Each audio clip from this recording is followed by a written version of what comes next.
You ain't lying. I mean, them boys are old. All right, them boys are old. Now we all been wondering how in the world are the Lakers going to surround their big three that doesn't fit together as it is, but how they gonna put these guys around them? So they go out. Last night they make a splash. They signed Trevor Ariza, 36 years old, Wayne Ellington, 33, Kent Bazemore, 32, and Dwight Howard, 35. Then soon to be 36. Right, 36 in December, early December. Then they follow that up with Carmelo Anthony, who's 37. And then they go with the young boys. Kendrick Nunn, 26. Malik Monk, 23. And, they signed their own. Of course, THT is back. Taylor Horton Tucker, he's 20. So that is the Lakers squad around LeBron, who himself will be 37 in December. Anthony Davis, who is not old, but dude gets beat up, that's for sure, 28 years old. And then, of course, Russell Westbrook, who's 32. Rob, what do you think? They went out, and this is what they're doing. They may still do a few more things. We'll see. But, most of the names are gone. And so this is their squad, it looks like. What do you think? Not feeling it at all. A couple things first. The Lakers, though, Chris, are in a win-win situation. You know that, right? Because even if they don't qualify for the NBA playoffs this season, they'll still qualify for Medicare. No? Alex, no? My God. I was waiting. Here's the sad thing. Rob spent all day thinking that one up.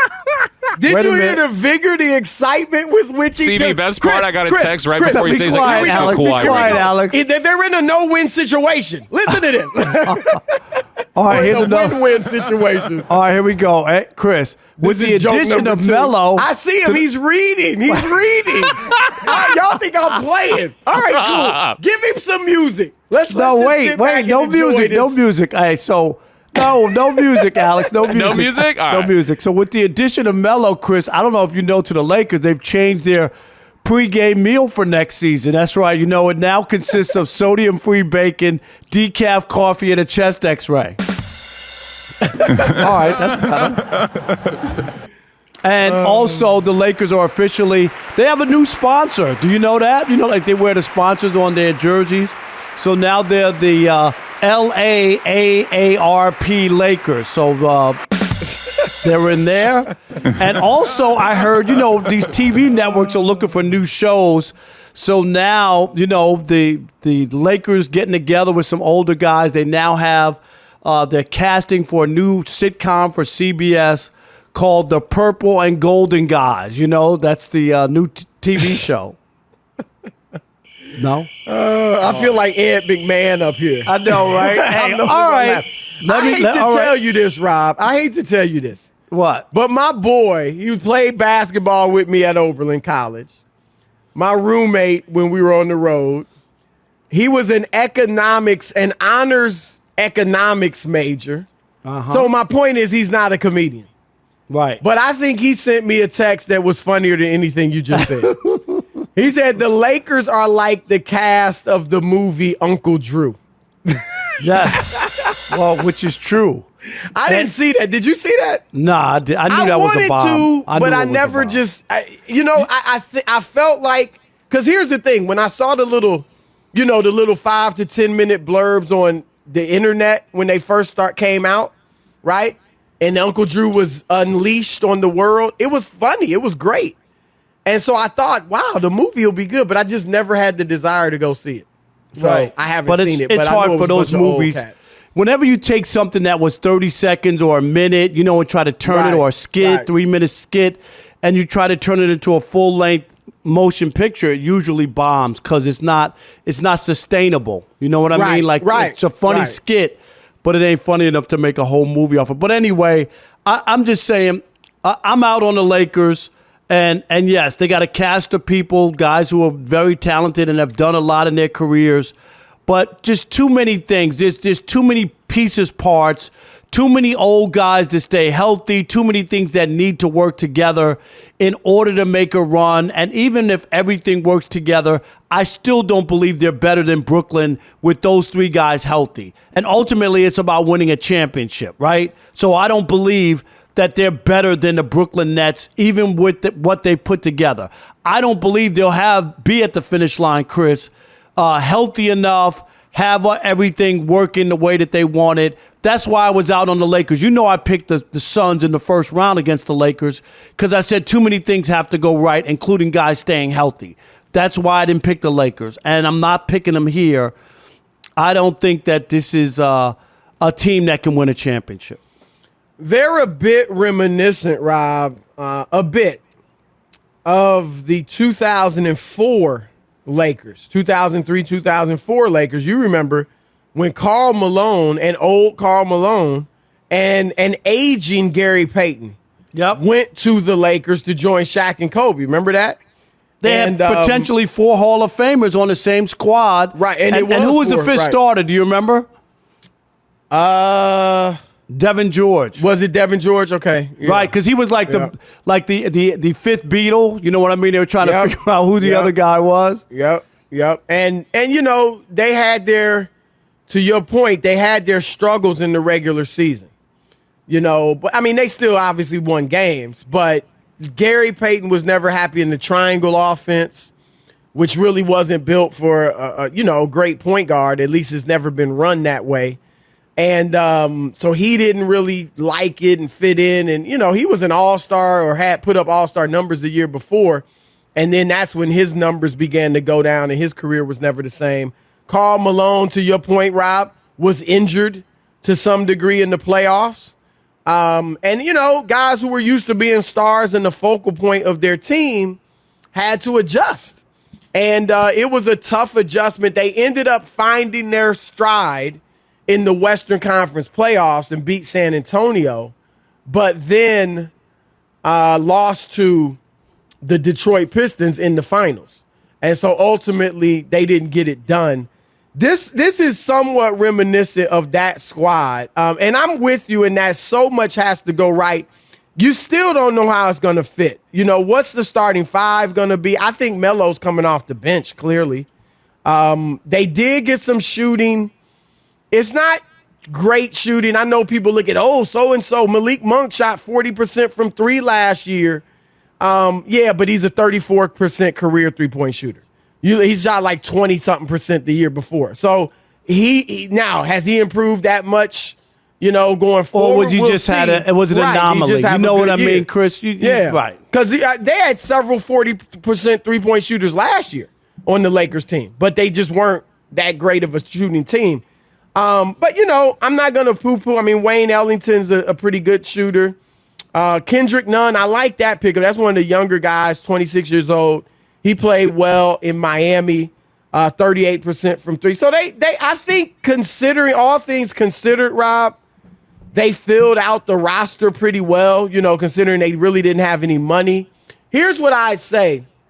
I agree with you. I think Brooklyn's still the favorite to win it all. Right, if they're healthy, if all three of them are healthy. If everybody stays, like if all the teams stay healthy, I think you got Brooklyn as the favorite overall. Here's what I say about the West. If I had to pick the Lakers or the field, I would go with the field. But if I have to name one team that should be the favorite, I think just based on sheer talent, I would go with the Lakers. Just as the favorite in the West, not in the league. But they got a lot of talent. Again, I don't know how they're gonna put it together. It's really gonna be interesting. But there is a whole bunch of talent there. Defensively, they've lost something, right? Now you got Bazemore, maybe they can get some of these dudes who aren't typically defenders to dig in. Ariza is a defender, but they're gonna give up something there. For the most part, they don't have guys that want to run with Westbrook when he's playing fast. So they've got a lot of adjustments and just things to work out, as you said. But on talent alone, this helps them. There really is no world beater in the West. I said it, yes, I've been saying it. I think the Clippers are going to be down because Kawhi's not there. I think that Phoenix and Golden State and Denver and Utah are going to be good. Dallas you can throw in there. They're going to be good. But are they scaring you? Do they have more talent than the Lakers? No. So if LeBron can bring this thing together, then I think they'd be the favorite in the West. Yeah, I don't see it. I think one of those other teams will. Do you have a favorite, though? Yeah, I got the Clippers. I think Kawhi. Without Kawhi? Well, he's out the whole year? I thought he's coming back. I think it's 9 to 12 months. So 12 months would be the year. His injury is 9 to 12 months. I just think you're right. I mean, if he's coming back, we'll see. I still wouldn't favor them with him coming back in April or something. I still like them if he comes back. I just got to wait to see, what else is happening to that point in the rest of their team. But I'm just saying, you can look at. I'm not a big. I don't think the Suns are making some second run to the NBA Finals.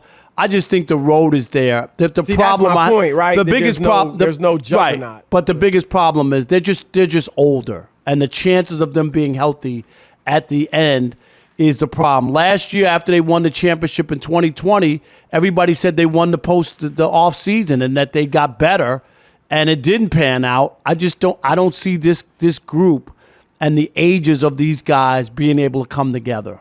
I don't. I tell you what, Frank Vogel and that coaching staff have their work cut out for him, Rob. That's for darn sure. Should the Lakers be the favorites in the West, or maybe you think in the entire league? What say you? Your turn to weigh in with Chris and Rob, the Odd Couple. All right, let's kick it off with Tim in Ontario, California. You're on the Odd Couple, Fox Sports Radio. What's up, Tim? Hey, Couple. What's up, Rob? I appreciate your jokes, man. Man, thank you.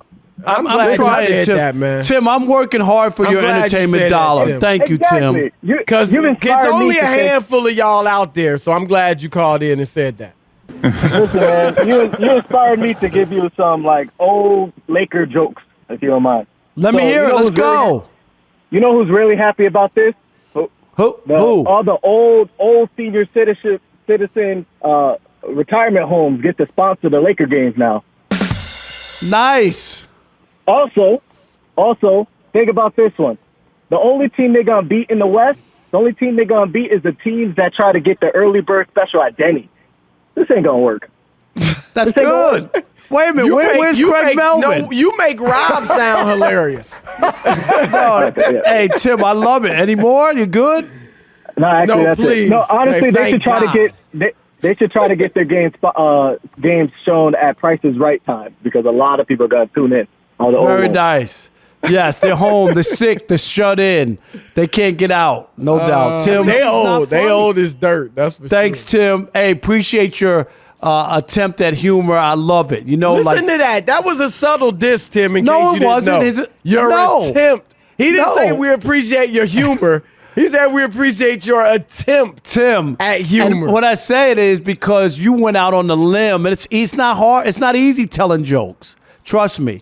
All right, that Carl in Mobile, Alabama. Trust him. You're on the Odd Couple, Fox Sports Radio. What's up, Carl? Hey, guys, thanks for taking my call. And, yeah, when you went through that list of free agents, I said the Lakers went from load management to managed care. But, That's a good one. Very That's nice. a good one. Yes, very good. Very good. Rob but will I be think stealing that just in case Yes, you didn't I know. want you to know. Yes. so I think they're gonna be favored because they got so many veterans. They're going to get a lot of calls, close calls. So, yeah, I think they got the chance to win it. Win the whole thing. So you favor him in the West, give him a shot in the whole Yeah. thing. Well, it's Yes, sir. it's going to be interesting. I mean, we're talking about their health, which certainly will be a question. And Rob, even though Brooklyn's not as old, it's a question with them too. Not as much of a question, Nah, but I get Kyrie it. is injury prone. I think It's just no ifs, ands, exact or buts. opposite. I think of what happened last year. I think there's a good chance the odds of the young guys like that getting hurt again at that volume and that many guys, I just can't see it. I think that No, they've I had don't their think share. Harden's an Iron Man. Typically, He doesn't he's get been an hurt, Iron right. Man, so I think he'll be fine. Durant I think looks great, like my he's only all the way question is back. Kyrie. Right. Kyrie, because Kyrie is injury prone. But they lost two of their three guys. You know what I mean? No, right. I do think they'll have. I think Harden and Durant will be healthy for sure. Okay. Let's GW in Cincinnati for his predictable take. Let's hear this. You're on the Odd Couple Fox Sports Radio. The only thing predictable, Rob, is that you're going to be a hater, and that's why I named you the Hubboat. How you doing, Chris, brother? How you doing today, man? I'm good, man. How are you? I'm doing good. Chris, I absolutely love the pieces that they were able to fill in, and we talked about this the day that they got Westbrook. And I saw you this morning with LeVar Arrington. You talked about that extra motivation that Westbrook now has, that he's been dished by Kawhi. All that's going to lead until what's going on happening this next season. I love the addition of Nunn. I had no idea that they were even in contention with Kendrick Nunn, because if you remember, he was the only one that acted like he wasn't scared when Miami got in a little rough, against the Lakers. So LeBron had to notice that. I like Monk. I like to pick up a Monk. I like the fact that they brought the White You like House everybody. back. Who don't you like? You like everything they did? GW, you sound ridiculous. Oh, I like Monk. I like what you call it. I like every guy they picked up. I can't believe he was available. I can't believe the Lakers got everybody they wanted. They went through their shopping list and got everybody. Oh, my God, Monk was available. That show got canceled. What are you talking about? Rob, come on, man. Rob. He likes every move, but Chris. Hold on. Every move. But I will say, he didn't mention every move, but Nunn and Monk are pretty good pickups. I especially like Nunn. I'm not hating on him for those. Those are good pickups. He just shouted down GW. Just no hospitality whatsoever. GW, feel free to call anytime. No, you call when I'm on vacation and just Chris is here. That's the new. Hey, Rob G, when you're answering the phone, GW I love is Chris brother. only. Cincinnati in the house. Is Chris only Cincinnati for now in on. the house. All right? When Chris is here, he can call all you want.